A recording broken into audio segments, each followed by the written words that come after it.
You enjoying the weather here? Listen, I'm more than enjoying it. I'm almost looking for a place to live now, brother. Amen, amen. We've enjoyed so much of your ministry at the general session today. And your workshop, or what you presented, was the Millennial Generation Challenge. Yeah. And I want you to talk to our viewers out there today about the generation gap that you've seen, what you're working with in your church, and how the local churches, even conferences, even on a more global mission, can bridge that gap. Well, the first thing I'm going to say, I think it's obvious to everybody that we have the gap. I think over 1,000 churches in North America do not have one young adult between the ages of 18 to 35.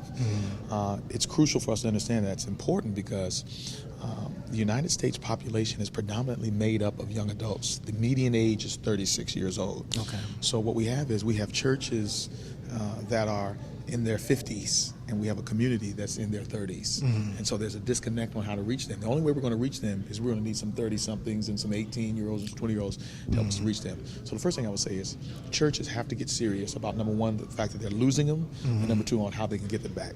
Okay.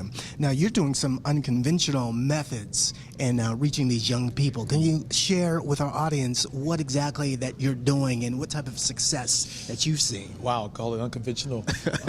Actually, I really don't think it's that radical. I think it's more biblical. Okay. We really, man, nothing super innovative. We're just following Christ's example. Christ took 12 disciples. He poured himself into them.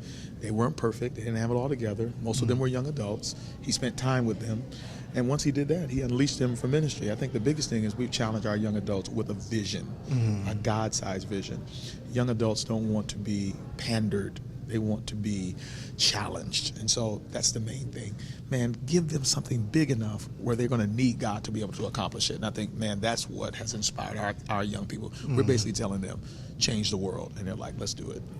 Amen. What message do you have for some of the leaders that are out there as well, too, that are kind of resistant to this change, resistant to really embracing the young people and including them in whether it's missions, ministry, that type of work, and being a guide for them? Talk to them and kind of tell them what they can do. I think, the first thing, as a leader, your main responsibility, if we are going to follow the biblical model of Christ, is to reproduce other leaders. You can't do that if you're so busy trying to hold on to your power and to your position. Christ came here for 3.5 years for one purpose, and that was to train 12 people to change the world, and then to die for them.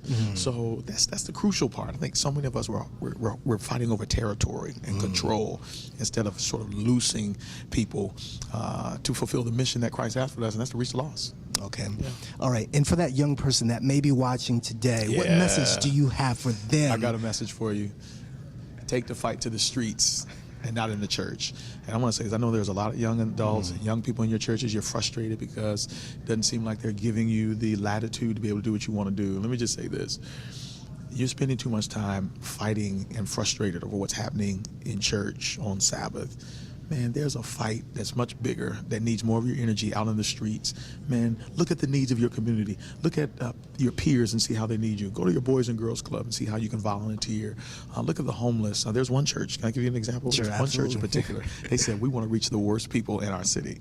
So what they decided to do is they printed up some flyers that had encouraging words on them. And they went to the strip joints and passed them out. They didn't go in. They didn't go in. They didn't go in. They went to the parking lot, passed them out to people going in. They went under bridges and gave them to homeless people, but they tried to find the quote-unquote worst people, and they gave them messages of encouragement. Last thing, we have a big problem in Ohio with human trafficking, and so our young people have really taken to that. And one of the things they're doing is we have night walkers, these kids, these prostitutes that are walking our streets, and they take them bags with toiletries in there, and they give roses to them to let them know that they're still special. That's what I'm saying. You're wasting your time fighting in your churches and energy. Take it out to the streets. Nobody's going to stop you from doing that. And that's where Christ wants us to go. Amen. Amen. And the last thing, you talked about don't stop the wheel. That was impactful for me. What does that mean? Don't stop the wheel. Well, actually, that's not my phraseology. That's Ellen White said that. Yes.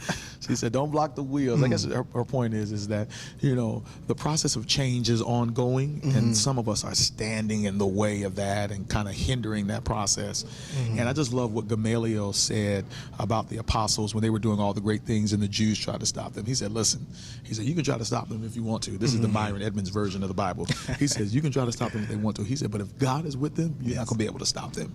And I just think sometimes we're stopping people and we've not really even prayed if God is in what they're doing, not realizing that, hey, God might run you over. That's right. If he's in it, you're not going to be able to stop him. Amen. Amen. So tell the people where they can find more about your ministry. Where are you located? Social media? Sure. All my social media, my Instagram is It's Myron Live. That's ITSMYRONLIVE. It's the same for my Twitter. It's Myron Live. I am on Facebook, but I'm more on Twitter and Instagram than I am on Facebook. Okay. You can also go to my website, which is Gville, that's GVILLE.SDA.org. All of our sermons and materials up there. I have a YouTube page, and just check us out. Also, yes, I have a book website as well. It's 40, the number 40, for family, FORFAMILY.com, 40forfamilybook.com, and you can check out my book and materials there. Yep. Okay, there you have it. Pastor Edmonds, thank you so much for being a part of SketchCast. Yeah. And there's more to come. Stay right with us. All right.